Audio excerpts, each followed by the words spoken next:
मध्य प्रदेश के पूर्व गृह मंत्री नरोत्तम मिश्रा का टिकट काटने के बाद भी बीजेपी दतिया सीट का उपचुनाव हार गई।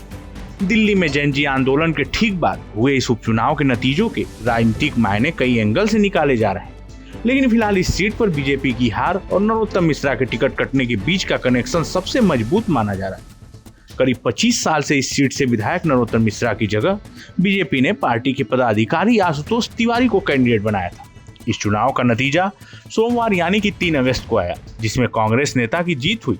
लेकिन इन सबके बीच सबसे बड़ा सवाल ये कि क्या नरोत्तम मिश्रा का टिकट काटना बीजेपी को भारी पड़ गया? क्या नरोत्तम मिश्रा का मंच से रोना भारी पड़ गया? बताते हैं पूरी कहानी विस्तार से। मध्य प्रदेश की दतिया सीट के आए नतीजों में उन्हें कांग्रेस के घनश्याम सिंह ने 6016 वोटों से हरा दिया। बीजेपी के आशुतोष तिवारी को 60,741 वोट मिले, जबकि घनश्याम सिंह ने 66,757 वोट हासिल किए। दतिया से जब बीजेपी आला कमान ने नरोत्तम मिश्रा को चुनाव न लड़ाने का फैसला किया, तो स्थानीय लेवल पर पार्टी के भीतर जमकर बगावत हुई थी। हालांकि ऐसा नहीं है कि नरोत्तम मिश्रा ने बड़ा दिल नहीं दिखाया। वे न सिर्फ आशुतोष तिवारी के प्रचार में शामिल हुए, बल्कि उनके नामांकन में भी पहुंचे। लेकिन लोगों को संबोधित करते वक्त उनका दुख आंसू बनकर बाहर ही आ गया।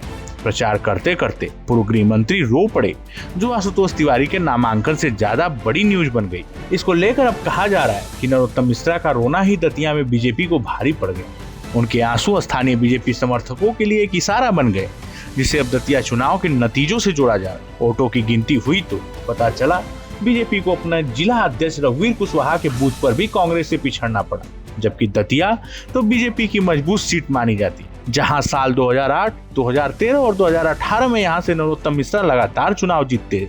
साल 2023 में उनका यह विजय रथ कांग्रेस के राजेंद्र भारती ने रोका। उन्होंने नरोत्तम मिश्रा को 7742 वोटों से हराया था, लेकिन जल्दी उनके पास इस नतीजे को बदलने का मौका आया। अप्रैल 2026 में दिल्ली के एक स्पेशल एमपी कोर्ट ने राजेंद्र भारती को 1998 के एक फिक्स डिपॉजिट से जुड़े धोखाधड़ी के पुराने मामले में 3 साल की सजा सुना दी। इससे उनकी विधानसभा सदस्यता रद्द हो गई और दतिया में उपचुनाव का ऐलान हो गया। फिर क्या था, नरोत्तम मिश्रा भूल सुधार के लिए एक्टिव हो गए, लेकिन इस बार पार्टी उन्हें मौका देने के मूड में नहीं थी। बीजेपी ने अपने उम्मीदवार के चयन में इस बार बड़ा फेरबदल किया। हारे हुए पूर्व मंत्री नरोत्तम मिश्रा का इलाके में प्रभाव तो था ही, इसके साथ ही पार्टी की स्थानीय इकाई में भी ठीक ठाक पकड़ थी। फिर भी उनका टिकट काट दिया गया और आशुतोष तिवारी के प्रचार के लिए भी मना किया गया। तभी तो आशुतोष के नामांकन वाले दिन रोने के बावजूद वह घर घर जाकर बीजेपी के लिए वोट मांगते देखे थे। नरोत्तम मिश्रा की जगह लाए गए 45 साल के आशुतोष को दतिया में जनरेशनल चेंज के तौर पर प्रोजेक्ट किया गया था। चुनाव में बीजेपी ने यह दिखाने की कोशिश की कि उसने किसी दिग्गज राजनीतिक चेहरे को उतारने की बजाय पार्टी के एक मामूली पदाधिकारी पर भरोसा किया, लेकिन ये सारे प्रोजेक्शन नरोत्तम मिश्रा की भौतिकता के सामने फेल हो गए। वहीं इसको लेकर जानकार कह रहे हैं कि पूर्व मंत्री की भावनाओं ने राजनीतिक संकेत का रूप धरकर नतीजों में अपनी छाप छोड़ दी और दतिया की सीट बीजेपी के हाथ से दूसरी बार भी फिसल गई। लेकिन इसका मतलब ये नहीं है कि कांग्रेस के घनश्याम सिंह का चुनाव जीतना कोई अचानक हुई घटना या राजनीतिक चमत्कार है। स्थानीय तौर पर वो एक जाने माने नेता है, इलाके में पुराना पॉलिटिकल नेटवर्क भी है।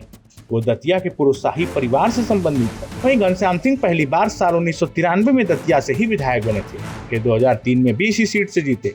बाद में सेवड़ा विधानसभा सीट से विधायकी की कुर्सी संभाली। अब उपचुनाव के जरिए ही सही घनश्याम सिंह की दतिया की सत्ता पर फिर से वापसी हो गई। इस जानकारी में फिलहाल इतना ही। ऐसे ही तमाम खबरों के लिए देखते रहिए भारत एक्सप्रेस।